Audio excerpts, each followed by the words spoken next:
Welcome to the Alex Bromage Presents podcast episode 4. This is our 4th day in a row, and I want to thank anyone before I start, everyone who's liked the podcast, who's followed it, who's watched the video on YouTube, and just generally given us some input and some feedback. I really appreciate it, and it's been really awesome so far. So thank you so much to everyone who's been engaged with it, and I hope you're really enjoying the content. I'm enjoying doing it, hence why I'm still doing it and going to keep doing it. This is turning out to be awesome. We've switched locations for the video today, so we're actually in the living room rather than the office, which is just a bit of a change, just to mix it up and see how it is, and see whether we like it or not, and just sitting here and chilling out. So it's pretty awesome. So yesterday I talked about a little bit about branding. I introduced you to Matt's book, which I think is a really important book for anyone who's wanting to work in business and anyone who's really wanted to try and achieve something from the business world or start their own business. But for me, one of the things that I want to talk about, which I think a lot of people don't understand, is value. And when you talk about value, you really need to make sure that you know what you're talking about, because it can become very quickly between getting caught up in something is adding value, something is valuable, something is providing benefits, or something is a feature. And you need to be able to understand the difference in order to be able to market whatever it is you're working with, and in order to be able to sell whatever it is you're working with. A feature is not value.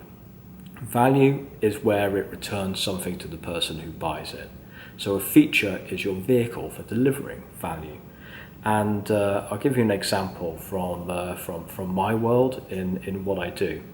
We do a lot of work with customers where we're looking at Six Sigma projects, doing Lean Six Sigma work, and the product, what we're selling, effectively is project management in Lean Six Sigma, and using the Lean Six Sigma methodology for doing project management. We'll follow the steps, the DMAIC steps, and that's what we'll do. That's a product, that's a feature of the service that the customers are buying of us.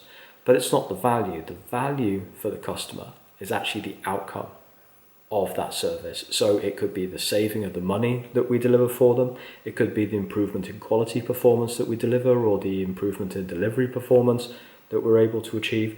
That's the value that they're getting from that service. Now, they may also get some other value from it in terms of, say, for example, they could be able to get some knowledge value. So they've increased their knowledge in Lean Six Sigma because they've learned a bit about DMAIC or DMAIC along the way whilst we're doing the project with them. And that's great. It adds value to both us and the customer. So we should always be happy that that's the case. But in the end, that's value versus feature. And I think this is something that a lot of people get confused about, and it's really important, because you will not be able to convince someone that a feature is a value on its own. The presence of a feature has to deliver something to the user.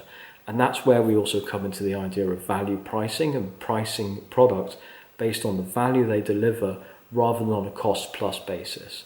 And you will always have an advantage if you are able to value price your product.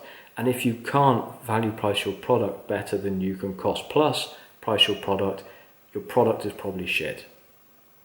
Sorry to say it quite frankly, but your offer is probably not very good. You've probably got too high cost, too low a margin, and you're just going to look at a cash hungry business that is not going to be good.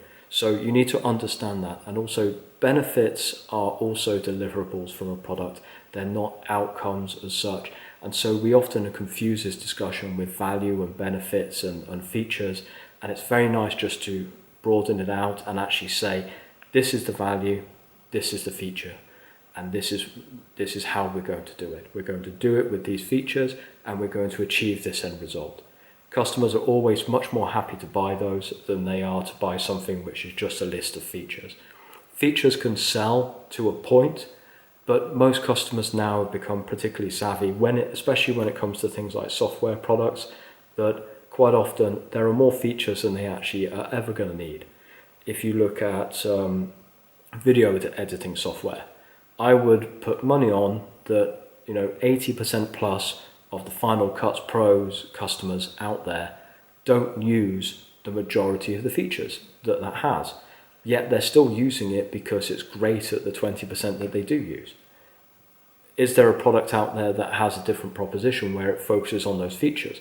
Maybe not, because that's the way that that product set or that product category competes and the way that those users evaluate it. So those are just some thoughts on the difference between value and features.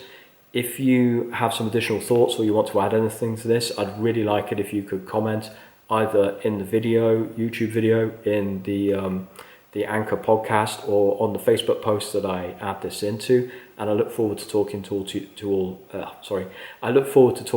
of you tomorrow. Thanks very much. Bye.